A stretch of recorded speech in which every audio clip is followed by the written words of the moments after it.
Hablaremos hoy de la mentira en los mitos. La mentira. O sea, un catálogo de mitos en donde aparecen mentirosos que a menudo son castigados, pero a veces no.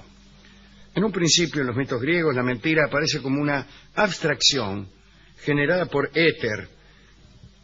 La mentira era hija de Éter, que era la representación del cielo superior, donde la luz es más pura que en el cielo más cercano a la tierra. Éter se había unido, por decirlo así, al día, y de allí nacieron la tierra, el cielo y el mar. Pero además nacieron también como hermanos de los primeros tres, como hermanos de la tierra, del cielo y del mar, el pesar, la ira y la mentira. No tiene esto, como se ve, mucha consistencia poética, pero así era. Aparecen en los mitos unos seres pocos conocidos que se encargan de castigar a los que mienten. Son los palicos.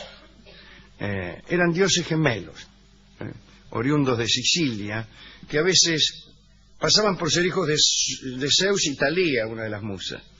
Y parece que cuando Talía los llevaba en su seno, por temor a Hera, la mujer de Zeus, ¿no?, quiso ocultarse en el interior de la tierra, y su deseo se cumplió.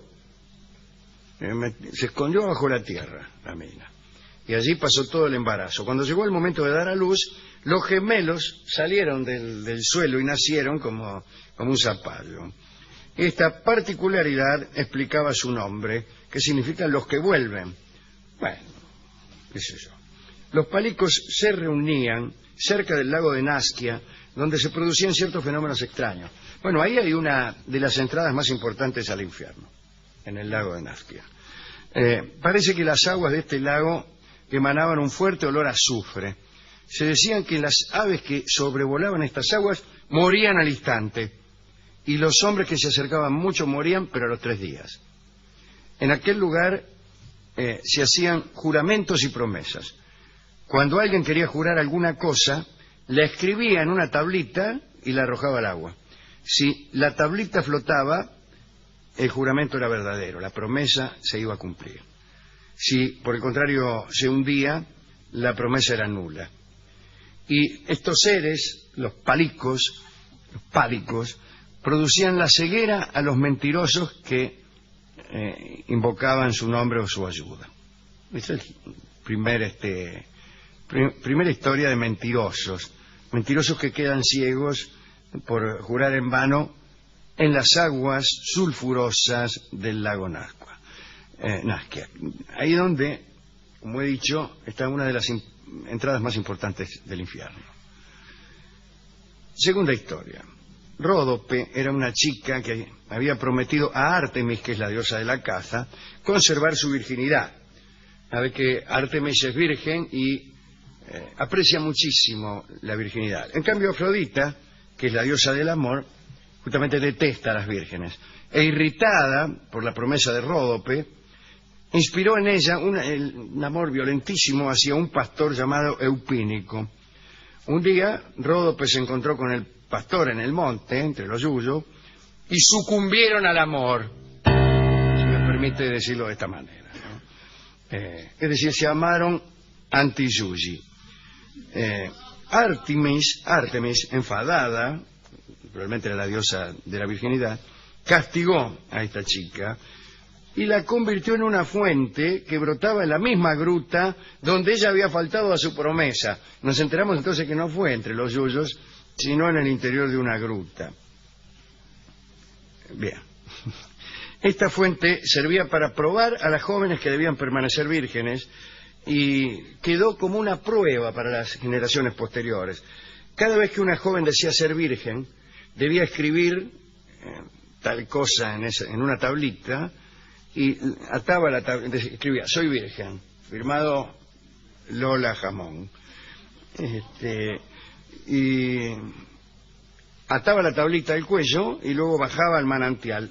Normalmente el agua era poco profunda y te llegaba a la rodilla, pero si te fingías virgen y habías mentido, el agua te llegaba hasta el cuello.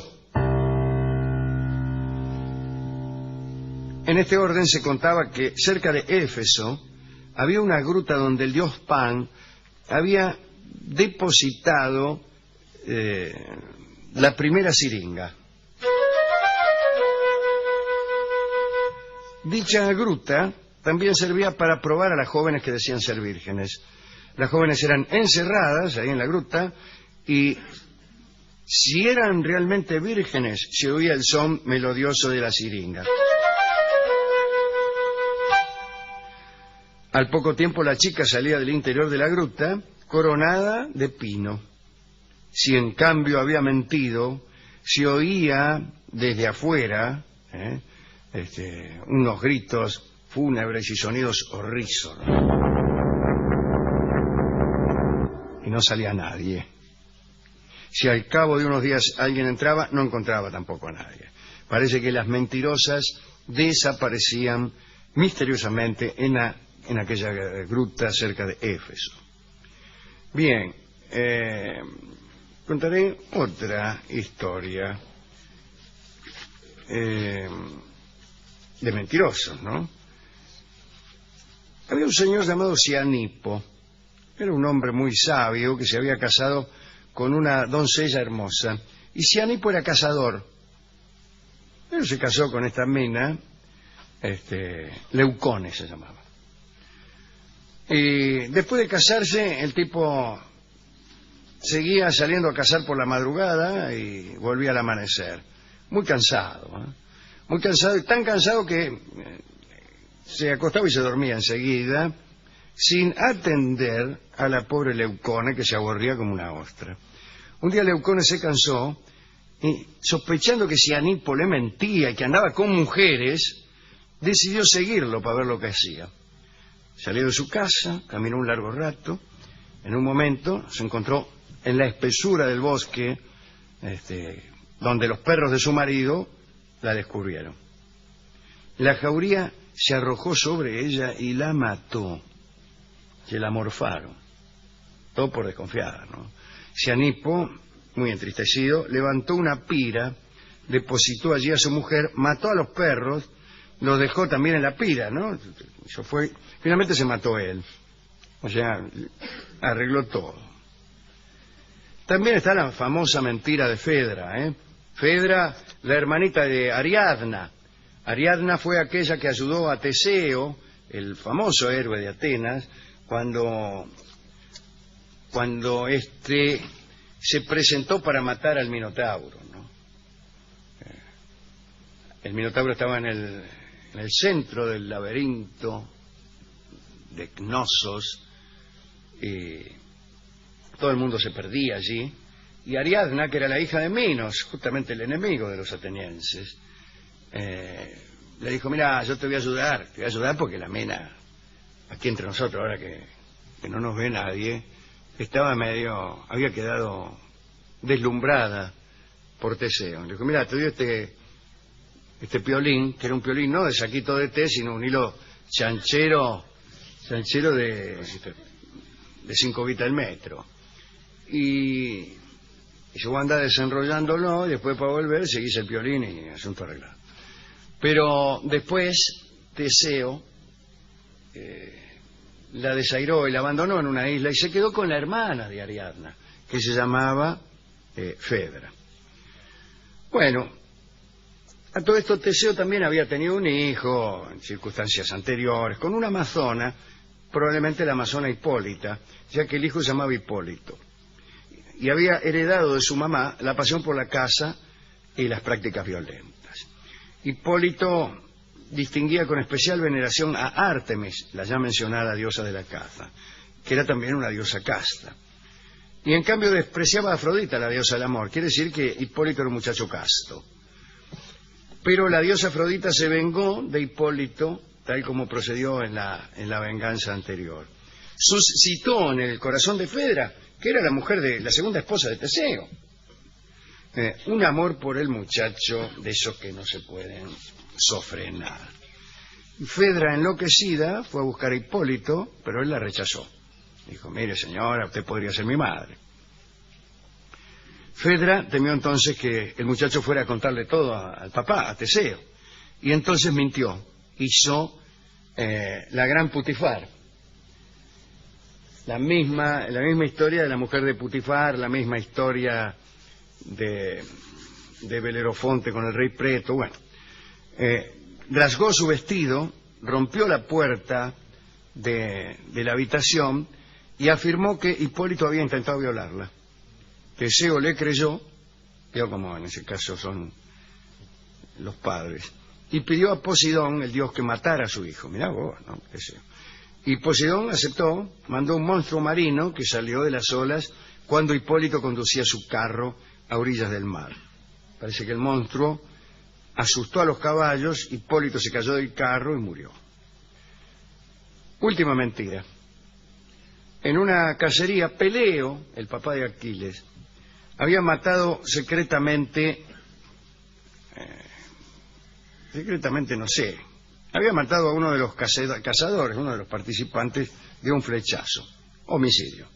Para purificarse, ya hemos dicho muchas veces que el homicida en Grecia se purificaba, tenía que ir a otra nación, es decir, a otra ciudad-estado, no, nunca muy lejos.